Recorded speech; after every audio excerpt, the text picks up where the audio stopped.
Hi everybody, welcome all of you to the top college eligibility criteria video। अगर आप अपना profile हमारे साथ इवैल्यूएट कराना चाहते हैं तो you can share it with us. We will have our mentors and experts evaluating your profile and giving you right inputs in terms of how should you move forward, your plan of preparation, and if in case there is anything that can be done in terms of your profile. You can connect with us on the number flashing on your screen, and I'm pretty sure that we'd be able to help you out as we have in case of more than 8,000 students over the last 7 years. So let's get started with this very amazing video. I am hoping कि I am Ahmedabad वाला जो eligibility criteria का video हमने करा था वो आप सब लोगों ने जरूर देखा होगा।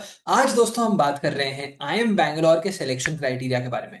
आज के वीडियो में मैं आपको बताऊंगा कि सिलेक्शन क्राइटेरिया कैसा है आई एम बैंगलोर का, कैसे वेटेजेस हैं और किस तरीके से वो कैलकुलेट करते हैं कि किसको कॉल देना है और किसको कॉल नहीं देना है।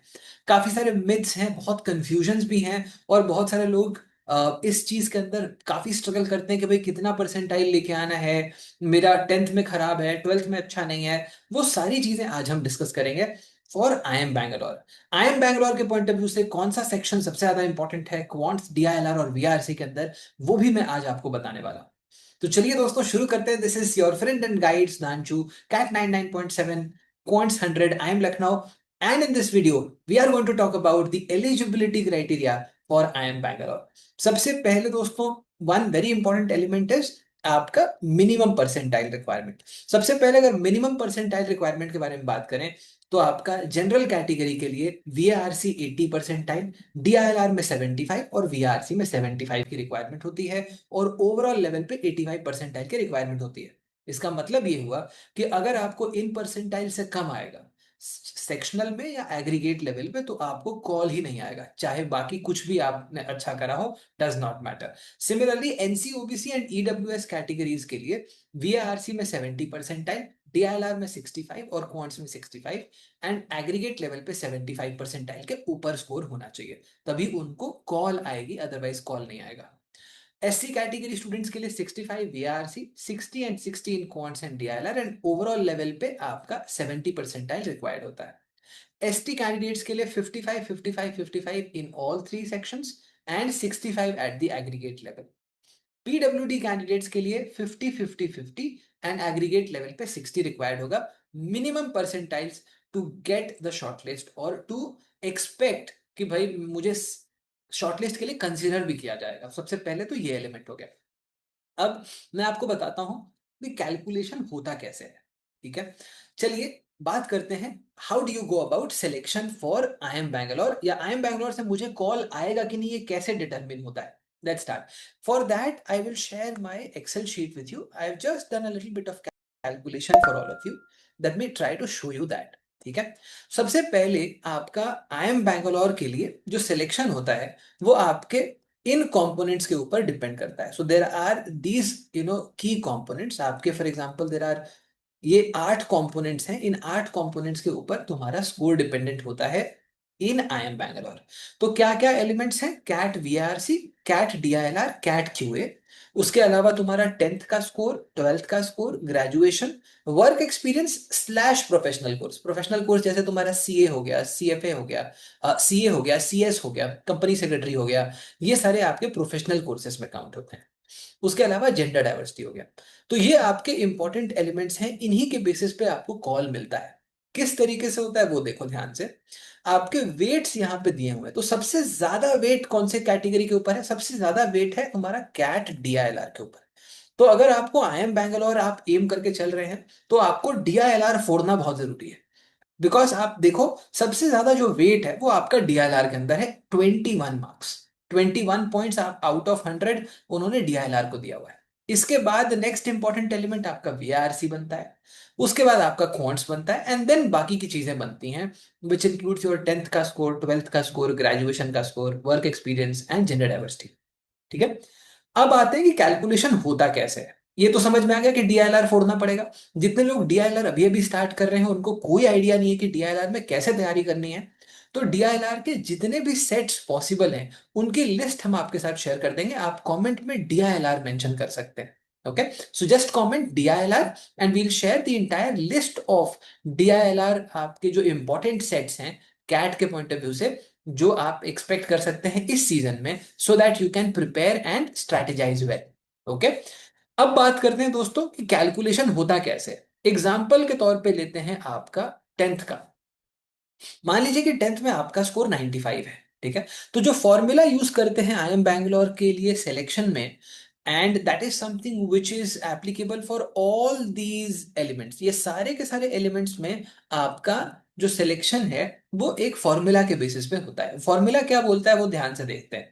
तो formula says it is maximum of zero and minimum of आपका, फॉर एग्जांपल, अब maximum of zero and minimum of this one, zero से तो बड़ा ये वाला नंबर होगा।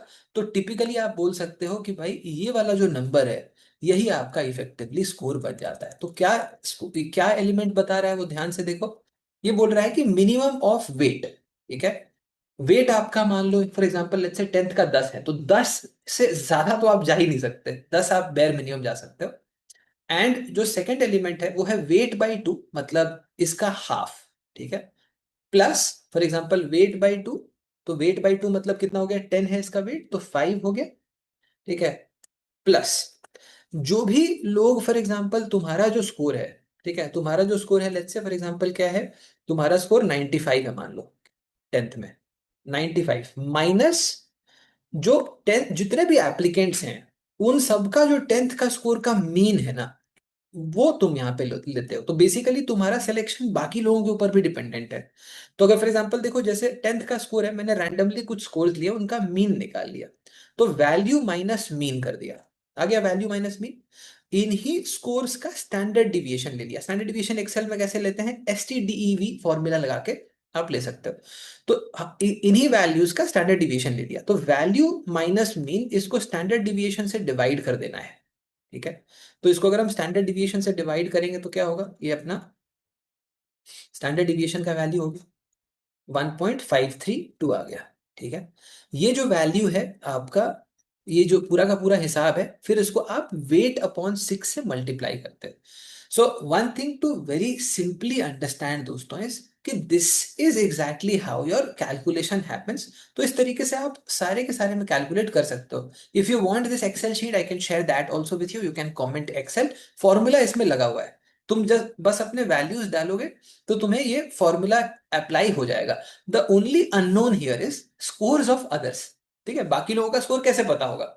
But what you can assume is, for example अगर तुम फॉर एग्जांपल लेट्स से आई एम बैंगलोर के केस में अज्यूम करना चाहते हो, तो अज्यूम फॉर एग्जांपल इस तरीके से कर लो कि तुम लेट्स से फॉर एग्जांपल मान लो कि जितने भी एप्लीकेंट्स हैं आप उतना सारा स्कोर तो नहीं ले पाओगे, लेकिन आप फॉर एग्जांपल ये कर सकते हो कि रियलिस्टिक एक्सपेक्टेशन बनाने के लिए आप ये कर सकते हो कि आपने लेट्स से 1000 वैल्यूज दे लिए। कैसे लेंगे 1000 वैल्यूज, इज इक्वल टू मान लो रैंड बिटवीन कर दिया। रैंड बिटवीन में मान लो मैंने 70 से लेके 95 तक तुम्हारा जो कोर रेंज ऑफ स्कोर्स होता है, वो कोर का रेंज मैंने ले लिया। अब ऐसे करके मैंने क्या करे, मैंने यहाँ पे कितने भी वैल्यूज मैं जनरेट कर सकता हूँ रैंड बिटवीन करके, इतने वैल्यूज मैंने जनरेट कर दिया। और इन वैल्यूज के ऊपर फिर मैं क्या करूंगा कि मैं मीन और स्टैंडर्ड डिविएशन लगाऊंगा, और उसके बाद में ये फॉर्मूला यूज कर लूंगा। That will give me a rough sense. Remember actual sense तुमको कैट में जब लोग अप्लाई करेंगे तब मिलेगा, इससे एक रफ आइडिया मिल जाएगा कि मुझे क्या एग्रीगेट स्कोर किस तरीके से मेरा कैलकुलेट हो रहा है, ठीक है। तो इस तरीके से तुम्हारा कैलकुलेशन होता है।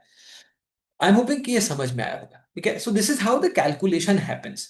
Now one thing to very simply understand is कि आप ये कर सकते हो, फॉर एग्जांपल मान लो कि let's say in a group of 100 people आप प्रिपेयर कर रहे हैं, ठीक है, या आप 200 पीपल आप प्रिपेयर कर रहे हैं। तो उनके केस में आप फॉर एग्जांपल कैलकुलेशन करके देख सकते हो कि क्या एग्रीगेट स्कोर बन रहा है। अगर आप फॉर एग्जांपल लेट्स से टॉप 5% या टॉप 10% के अंदर आ रहे हैं, तो आपको चांसेस है कि आप वहां पे कॉल आपको मिल जाएगी। द पॉइंट इज कि पूरा का पूरा एक्चुअल कैलकुलेशन तुझे फाइनली सिनेरियो जब आएगा तभी आएगा। बट ये जो अंडरस्टैंडिंग, ये प्राइमरीली अवेयरनेस के पॉइंट ऑफ व्यू से कि कैलकुलेशन होता कैसे है, ठीक है। So that you get sense कि हाँ मतलब कैसे हो रहा है कैलकुलेशन, टेंथ में ज्यादा है, ट्वेल्थ में कम है, कितना वेटेज है, वो सारी चीजें हमें समझ में आ जानी चाहिए। और एक और चीज समझना जरूरी है कि मुझे इन स्कोर्स के अंदर DILR के अंदर स्पेशली मुझे अच्छा करने की जरूरत है, अगर मैं बाकी चीजों के अंदर उतना अच्छा नहीं कर पा रहा हूं तो। आई एम होपिंग कि ये वाला सबको समझ में आया होगा दोस्तों। Let me also give you a very sharp summary of this discussion. A very sharp summary of this discussion दोस्तों इज कि आपके पास 3 इंपॉर्टेंट एलिमेंट्स है जो तुम्हारे कंट्रोल में है, ठीक है? क्या क्या है? एक तुम्हारे पास डीआईएलआर का स्कोर, कैट का में वीआरसी का स्कोर और क्वांट्स का स्कोर, इन दैट ऑर्डर। यही ऑर्डर रहेगा तुम्हारा प्रायोरिटी का बैंगलोर के हिसाब से इस साल भी, पहला नंबर। दूसरा इंपॉर्टेंट एलिमेंट, अगर तुम ग्रेजुएशन में हो तो ग्रेजुएशन को संभाल सकते हो, बाकी everything else is going to be as is. उसको एक्चुअली तुम बहुत ज्यादा चेंज नहीं कर सकते। तुम प्रोसेस को समझ जरूर सकते हो, लेकिन you will not be able to do a lot of things there. इसीलिए my advice, important tip to all of you, लग जाओ डीआईएलआर के पीछे, हाथ धो के लग जाओ। और क्वांट्स वीआरसी के अंदर भी एक एलिमेंट को जम के फोड़ दो। क्वांट्स में से अगर क्वांट्स अच्छा लगता है क्वांट्स फोड़ दो, वीआरसी अच्छा लगता है वीआरसी फोड़ दो, लेकिन डीआईएलआर डेफिनेटली फोड़ दो। तुम्हारे चांसेस काफी इंप्रूव हो जाएंगे if you want to crack into IIM Bangalore this year. I am hoping कि ये वीडियो आपको रेलिवेंट लगा होगा। If you found the content useful, make sure that you like it and share it with everybody who wants to get into a top B school this year. This is your friend and guide signing off for today, and I'm hoping that I'll meet you all in the next session. So that we do that, you should be able to subscribe to the channel as well. I'll see you all in the next session. God bless and bye bye.